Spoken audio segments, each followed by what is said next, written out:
반갑습니다, 여러분. 오늘은 뇌혈관 질환에 대해서 준비를 해봤는데요. 뇌혈관 질환, 단어만 들어도 무시무시한 질환이죠. 우리 같이 한번 파헤쳐 볼까요? 시작하기 전에 따봉과 댓글 알고 계시죠?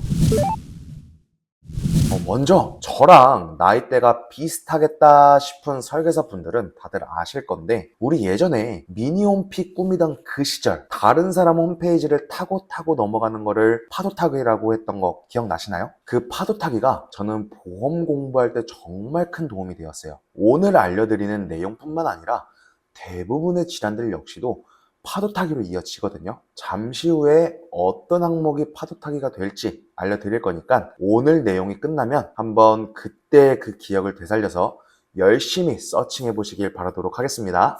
뇌혈관 질환 어떤 걸까요? 말 그대로 뇌에 혈관들이 문제가 생긴 걸 뜻하겠죠. 사망 통계에서도 상위권에 있는 뇌혈관 질환은 절대 가볍게 여겨서는 안 되는 중대 질환 중 하나예요. 이 뇌혈관 질환이라는 건 뇌혈관이 막히거나 터져서 뇌 손상이 생긴 걸 뜻하는데요. 뇌 손상이 생기면 그로 인한 문제들은 정말 다양하게 있는 거 다들 알고 계실 거예요. 뇌혈관에 문제가 생기는 원인들은 제각각 다르겠지만 주로 말이 생기는 원인과 보험으로부터 어떻게 지급을 받는지에 대해서 한번 알아보겠습니다. 먼저 보험회사에서 지급하는 뇌혈관 질환 범위는 크게 세 가지로 분류해요. 뇌출혈, 뇌졸중, 뇌혈관 질환. 그런데 표를 보면 뇌혈관 질환 표 안에 뇌졸중이 들어가고 뇌졸중 표 안에 뇌출혈이 들어가죠. 품고 있는 특약을 선택한다면 안에 있는 보장들은 받을 수 있다라는 건데, 뇌혈관 질환이 아닌 뇌졸중 또는 뇌출혈 특약만 선택한 경우에는 해당 범위만 보장받을 수 있겠죠. 그럼 진단을 내리는 정의는 무엇인지를 한번 보면, 뇌혈관 질환으로 인해서 문제가 생기고 브레인 CT, 뇌 CT죠. MRI, 혈관 조영술 등의 검사 결과가 뒷받침되어야 됩니다. 이 질환이 어떤 건지를 내가 이해를 하고 있어야 고객에게 설명할 수가 있겠죠. 지금부터 우리 설계사님들이 주변 선배들이 판매하는 대로 그대로 가입구자를 판매하는 것이 아니라 뇌혈관을 설명할 줄 아는 설계사로 바뀔 거니까 집중하셔야 됩니다. 뇌혈관 질환이 생기는 이유는 정말 다양하겠지만 가장 흔한 원인으로는 고혈압, 당뇨, 고지혈로 꼽을 수가 있어요. 고혈압, 고혈당, 고지혈, 이 쓰리고 다들 들어보셨죠? 고혈압은 심장에서 혈액을 내보낼 때의 압력, 그리고 받아들일 때의 압력이 140에 90 이상일 때를 뜻하는데요. 정상 범위보다 높은 압력을 가하기 때문에 혈관벽이 약해질 수 있겠죠. 그로 인해 주의가 필요하고요. 고혈당은 췌장에서 분비되는 인슐린이 부족하거나 기능의 문제로 몸 안의 당 수치를 조절하지 못하게 되는데, 이럴 경우 장기와 신경에 심각한 문제를 초래할 수가 있어요. 고지혈증은 혈액 속 필요 이상으로 지방 성분이 많은 걸 뜻해요. 이로 인해 혈관벽에 쌓여서 염증을 초래하고 콜레스테롤이 쌓여 혈전이 생기면서 혈관벽을 막아버리는 문제가 생기게 될 수 있는 거예요. 이것들을 우리가 쉽게 이해하는 방법이 있거든요. 여러분, 삼겹살 다들 좋아하시나요? 그렇게 맛있는 삼겹살을 먹고 난 후에 기름판을 보면 어떤가요? 고기판을 보면 기름이라는 게 남아있잖아요. 이 기름이 시간이 지나면 어떻게 되죠? 딱딱해지면서 굳어버리죠. 그 기름의 성분은 뭐예요? 바로 지방이라는 거예요. 이렇게 혈액 속에서도 나쁜 콜레스테롤이 쌓인다는 거고, 즉 나쁜 지방이 쌓인다.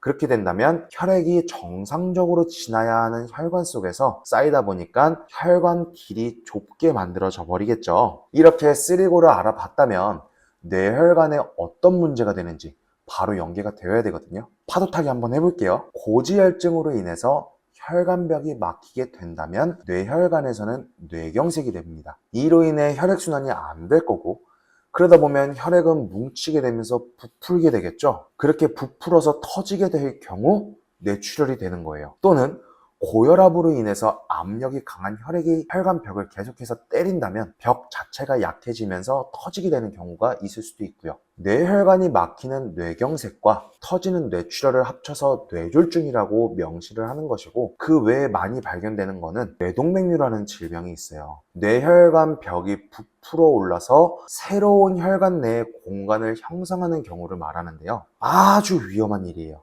계속해서 달리는 혈액이 갑자기 새로운 공간을 치면서 달린다라고 하면 그 공간은 어떻게 될까요? 기차가 일자로 쭉 달리는데 갑자기 철도가 옆으로 툭 튀어나오는 문제가 발생해서 흔들리고 그 철도에 계속해서 힘이 가해진다면 균열이 생길 수밖에 없겠죠. 이렇게 뇌혈관에 문제가 생겨서 진단을 받았다면 이후에는 어떻게 치료가 이루어지는지를 한번 볼게요. 뇌혈관이 막힌 뇌경색인 경우에는 첫 번째로는 혈전용해제라는 약물을 투약할 수가 있어요. 이 약물은 혈관벽에 쌓인 혈전을 녹이는 약물이고, 혈전을 녹임으로 인해서 혈액순환을 계속해서 진행될 수 있도록 해주는 약물이에요. 두 번째로는 혈전용해술로 수술을 진행하는 방법인데, 막힌 혈관에 직접적으로 용해 약물을 주입해서 녹이는 방법이고요. 마지막 세 번째로는 스텐드 삽입술 및 풍선 확장술이라는 수술 방법이에요. 막힌 혈관에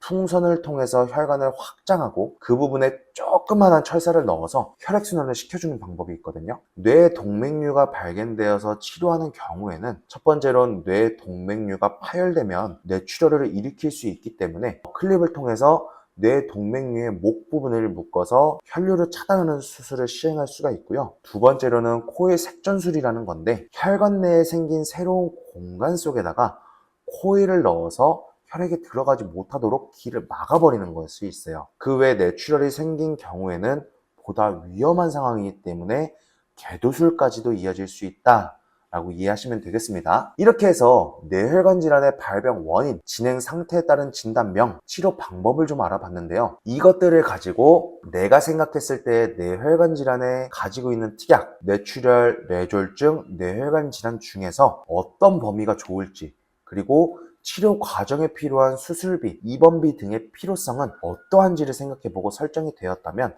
그를 토대로 자료를 준비해서 세일즈북에 탑재를 하는 거예요. 이해되시죠?